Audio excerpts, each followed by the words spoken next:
Talk ఏంటి? ఎక్స్‌పెక్టేషన్స్‌ని Koratala Shiva reach అయ్యారా? లేదా మరి మరో ఆచార్యని గుర్తు చేశారా? ఇలాంటి విషయాల్ని మనతో షేర్ చేసుకోవడానికి సీనియర్ అనలిస్ట్ భరద్వాజ్ గారు ఉన్నారు. వారిని అడిగి తెలుసుకుందాం. Hello sir. Hello sir, Devara గురించి చాలా వెయిట్ చేస్తారు. అలాగే ఈవేళ రిలీజ్ అయింది. ఈ మూవీ మీద అంచనాలు భారీగా పెట్టుకున్నారు. అండ్ కొరటాల శివ ఆచార్య తర్వాత ఈ మూవీని ఎలా తెరకెక్కిస్తారా అన్నటువంటి డిస్కషన్స్ జరిగాయి. ట్రైలర్ రిలీజ్ అయినప్పుడు కూడా చాలా కంపారిజన్స్, ట్రోల్స్ జరిగాయి. అసలు ఈ సినిమా ఎలా వెళ్తోంది, ఎలా ఉందండి? అసలు ఎన్టీఆర్ అభిమానులకి విపరీతంగా నచ్చే సినిమా ఇది. అంటే అభిమానులని దృష్టిలో పెట్టుకునే సినిమా డిజైన్ జరిగినట్టుగా అనిపిస్తుంది ఇది. ఓకే. అంటే విపరీతమైన ఎలివేషన్స్ ఉన్నాయి సినిమా నిండా. ఎన్టీఆర్ని ఆడియన్స్ అంటే ఆయన అభిమానులు ఎలా చూడాలనుకున్నారో అలా చూపించే ప్రయత్నం చేశాడు కొరటాల శివ. దాని మీద ఎక్కువ శ్రద్ధ పెట్టాడు. అలాగే ఈ మధ్యకాలంలో వస్తున్నటువంటి పాన్ ఇండియా సినిమాల్లో విపరీతమైన వైలెన్స్ ఉంటుంది. ఈ సినిమాలో కూడా వైలెన్స్ ఉంది. యానిమల్ సినిమాలో చూసాం మనం, అలాగే సలార్ సినిమాలో చూసాం. అంటే 2 చేతులతో 2 కత్తులు పట్టుకుని విలన్ సమూహాన్ని చీల్చుకుంటూ వెళ్ళిపోవటం పాన్ ఇండియా హీరో లక్షణంగా స్థిరపడి ఉంది ఇప్పుడు. ఓకే.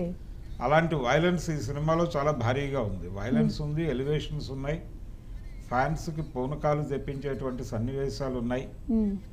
అయితే వీటి మీద పెట్టిన శ్రద్ధ స్క్రిప్ట్ మీద పెట్టలేదు కొరటాల శివ అనేది వాస్తవం. సినిమా చూసిన తర్వాత అనిపించిన విషయం అది. అంటే ప్రధానంగా తను ఒక కాన్ఫ్లిక్ట్ని డెవలప్ చేయడంలో తడబాటుకు గురయ్యాడు అనేది అర్థమవుతుంది. ఈ సినిమా మత్స్యకారుల జీవితాల్లో జరుగుతున్నటువంటి గందరగోళాన్ని ప్రజెంట్ చేయబోతున్నాను నేను అని చెప్పాడు ఆయన మొదట్లోనే.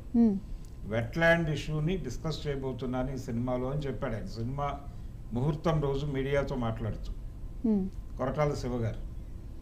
అంటే వెట్లాండ్ ఇష్యూ అనేసరికి మత్స్యకారుల జీవితాలు, వాళ్ళ జీవితాల్లో ఉండే రకరకాల గందరగోళాలు, వీటన్నిటినీ చూపించబోతున్నాడు ఈయన తెర మీద అని అనుకున్నారు అందరూ.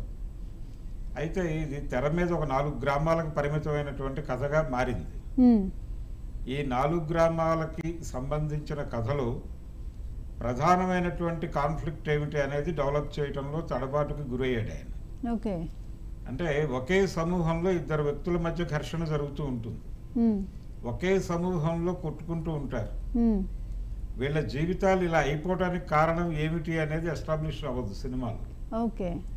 అంటే ప్రధానంగా తీర ప్రాంత ప్రజల జీవితాల్లో గందరగోళం రేపేది ఒకవైపు నుంచి స్మగ్లర్లు, రెండో వైపు నుంచి ఈ స్మగ్లర్లను పట్టుకోవటం అనే పేరుతో కస్టమ్స్ డిపార్ట్మెంట్ వాళ్ళు, ఈ ఎక్సైజ్ అండ్ కస్టమ్స్ డిపార్ట్మెంట్ వాళ్ళు ఎక్కువ రైడ్స్ చేస్తూ ఉంటారు తీర ప్రాంత గ్రామాల్లో. ఇలా వీళ్ళు ప్రభుత్వంతోనూ ఇబ్బంది పడుతూ ఉంటారు. చాలా సందర్భాల్లో ఎక్కడైనా స్మగ్లింగ్ యాక్టివిటీ ఉందంటే తీర ప్రాంత ప్రజల గ్రామాల మీద దాడులు మాత్రమే కాదు, వీళ్ళని అరెస్టులు చేసి తీసుకెళ్ళి ఇంట్రాగేట్ చేయటం లాంటివి కూడా జరుగుతూ ఉంటాయి. ఇలాంటి స్ట్రేట్తో కాన్ఫ్లిక్ట్ అనేది ఈ సినిమాలో ఎక్కడా కనిపించదు. రెండోది, ఒక అద్భుతమైన లైన్ తీసుకున్నాడు కొరటాల శివ. ఆయన చెప్పడంలోనే, కథని ప్రస్తావించడంలోనే ఒక అద్భుతమైన లైన్ చెప్పాడు ఆయన. చెప్పి ఆ లైన్ని తానే వదిలేశాడు. అంటే ఒక రాజ్యం ఉండేది ఈ కొండల మధ్య, ఈ సముద్ర తీరాన. ఆ రాజ్యానికి రక్షణ కవచంగా ఈ గ్రామాలు ఉండేవి అని చెప్తాడు.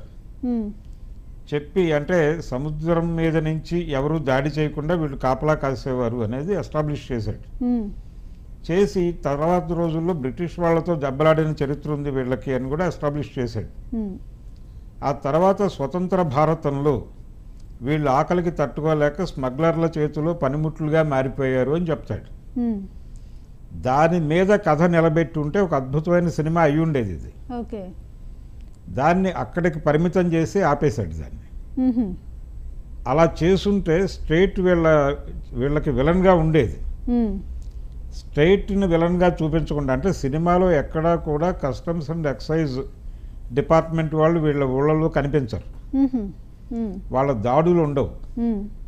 ఎంతసేపు వీళ్ళల్లో వీళ్ళు దాడులు చేసుకుంటూ ఉంటారు, వీళ్ళల్లో వీళ్ళే చంపేసుకుంటూ ఉంటారు. అలాగే ఈ సినిమాలో విలన్ ఉండాలి కాబట్టి ఉన్నట్టుగా సైఫ్ అలీ ఖాన్ క్యారెక్టర్ ఉంటుంది. ఈ సైఫ్ అలీ ఖాన్ది ఎలా ఎస్టాబ్లిష్ అయింది? సైఫ్ అలీ ఖాన్ కూడా ఈ సమూహంలో వ్యక్తే. వీళ్ళిద్దరూ కలిసి ఒకే యాక్టివిటీ చేస్తూ ఉంటారు. ఆ ఊరి ప్రజలందరూ కలిసి స్మగ్లర్లకు సహకరిస్తూ ఉంటారు. అంటే తీర ప్రాంతంలో వచ్చేటువంటి స్మగుల్డ్ గూడ్స్తో వచ్చే ఓడలు తీరానికి చేరటానికి ముందే వాటిలో ఉన్నటువంటి ఈ గూడ్స్ని కిందకి దించేసి పక్కకి తీసుకొచ్చేస్తారు. తీసుకొచ్చి దాన్ని వేరే ప్రాంతానికి తరలించేస్తారు. ఇది యాక్టివిటీ. ఇది జనరల్గా జరిగే పనే. ఈ పని వీళ్ళతో చేయించడానికి ఒక గ్యాంగ్ ఉంటుంది అక్కడ. ఆ గ్యాంగ్ వచ్చి వీళ్ళకి సుపారీ ఇస్తారు, వీళ్ళు ఆ పని చేస్తారు, దాని మీద వీళ్ళ జీవనం నడుస్తూ ఉంటుంది. అయితే ఇలా ఒకసారి దిగుమతి అయినటువంటి, అంటే వీళ్ళు దొంగచాటుగా తీసుకొచ్చినటువంటి కంటైనర్లో ఆయుధాలు ఉంటాయి. ఆ ఆయుధాలు ఎవరి చేతుల్లోకో వెళ్ళి, అంటే దొంగలై ఉండొచ్చు, వాళ్ళు ఇంకెవరైనా అయి ఉండొచ్చు, వాళ్ళు జరిపినటువంటి కాల్పుల్లో ఈ గ్రామానికి చెందినటువంటి ఒక యువకుడు చనిపోతాడు. అంటే మనం తెచ్చిన కంటైనర్లో ఆయుధాలతోనే ఇతను చనిపోయాడు అనేది ఒక నావల్ ఆఫీసర్ ద్వారా ఎస్టాబ్లిష్ అవుతుంది. అది విని దేవర క్యారెక్టర్లో పరివర్తన మొదలవుతుంది. మొదలై మనం ఈ పని చేయొద్దు, మనం మత్స్యకారులుగానే జీవిద్దాం, చేపలు పట్టుకుని జీవిద్దాం, ఈ యాక్టివిటీ చేయొద్దు అని చెప్పి తను ఒక తీర్మానం చేస్తాడు.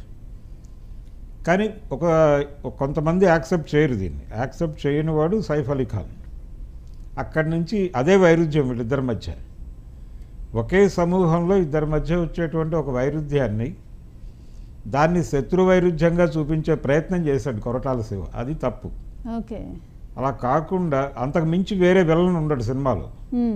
సైఫ్ అలీ ఖాన్ విలన్లా కనిపించడు, విలన్లా చూపిస్తాడు కానీ ఆడియన్స్కి అతను విలన్లా అనిపించడు. అతను కూడా అంటే అంతకు మించి వేరే జీవితం ఏముంది వాళ్ళకి అనిపిస్తుంది. అంటే స్వతంత్రం వచ్చిన తర్వాత స్వతంత్ర భారతంలో వీళ్ళ జీవితాలు ఇలా ఎందుకు గందరగోళంలోకి వెళ్ళిపోయినాయి అనే పాయింట్ మీద ఏ రకమైనటువంటి సన్నివేశ కల్పన ఉండదు సినిమాలో. అందుకని విలన్ కనిపించడు సినిమాలో, స్ట్రైట్ విలన్గా మారదు.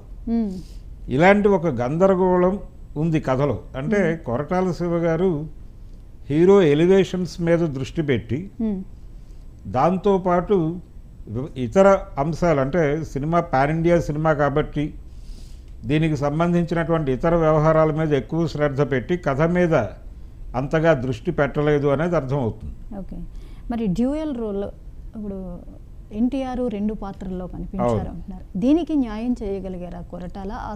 ఆ క్యారెక్టర్స్ ఎస్టాబ్లిష్మెంట్లో సక్సెస్ అయ్యారా? అంటే దేవర క్యారెక్టర్, దేవర వర 2 క్యారెక్టర్లు. దే తీసేస్తే వర కొడుకు, దేవర తండ్రి. ఓకే, ఈ 2 పాత్రల మధ్య వేరియేషన్ చూపించడం కోసం కొడుకుని పిరికివాడుగా ప్రజెంట్ చేస్తాడు. అది మనకి ట్రైలర్లోనే అర్థమైపోయింది. అయితే ఈ 2 పాత్రల మధ్య ఒక సమన్వయం నడుస్తుంది కథలో. ఆ సమన్వయం పాత రోజుల్లో వచ్చినటువంటి మానవుడు దానవుడు లాంటి సినిమాలను గుర్తు చేస్తుంది. ఇలా అంటే స్క్రీన్ ప్లేలో కూడా పెద్దగా మ్యాజిక్లు లేవు ఈ సినిమాలో. అంటే ఆయన చేసినటువంటి పాత సినిమాలు మిర్చి కావచ్చు, శ్రీమంతుడు, వీటిలో ఈవెన్ జనతా గ్యారేజ్లో కూడా ఒక స్క్రీన్ ప్లే మ్యాజిక్ ఉంటుంది. అది కనిపించలేదు ఈ సినిమాలో. చాలా స్ట్రైట్ నేరేషన్లో వెళ్ళిపోతుంది సినిమా. ఎక్కడ డైరెక్టర్ ఆడియన్స్ని పెద్దగా ఇబ్బంది పెట్టడు. అంటే నెక్స్ట్ ఏం జరగబోతోంది అనేది ప్రేక్షకుడికి అర్థమవుతూనే ఉంటుంది. దాంతో ఈ 2 క్యారెక్టర్ల మధ్య ఒక మ్యాజిక్ అని ఆయన అనుకున్నాడు, కానీ అది ఆడియన్స్ని అబ్బురపరిచే విధంగా లేదు, ఆశ్చర్యపరిచే విధంగా అయితే లేదు. అది ఒకటి మిస్ అయింది. కానీ ఎన్టీఆర్ పెర్ఫార్మెన్స్ చాలా బాగుంది. పెర్ఫార్మెన్స్ వైజ్ ప్రతి ఒక్కరూ వారి పాత్రలను చాలా అద్భుతంగా ప్రజెంట్ చేశారు. సైఫ్ అలీ ఖాన్ కావచ్చు, అలాగే జాన్వీ కపూర్ కావచ్చు. జాన్వీ కపూర్ స్క్రీన్ స్పేస్ చాలా తక్కువ. తనకి దొరికిన స్పేస్లో తను ఏం చేయగలను అని అనుకుందో ఆ మేరకు చేసింది తను. అంటే జాన్వీ తన పాత్రతో తెలుగు ఆడియన్స్కి చేరువైంది అనే ఛాన్స్ ఇచ్చాడా డైరెక్టర్ ఆమెకి? అంటే ఇచ్చిన స్పేస్ తక్కువైనప్పటికీ తను కనెక్ట్ అయింది.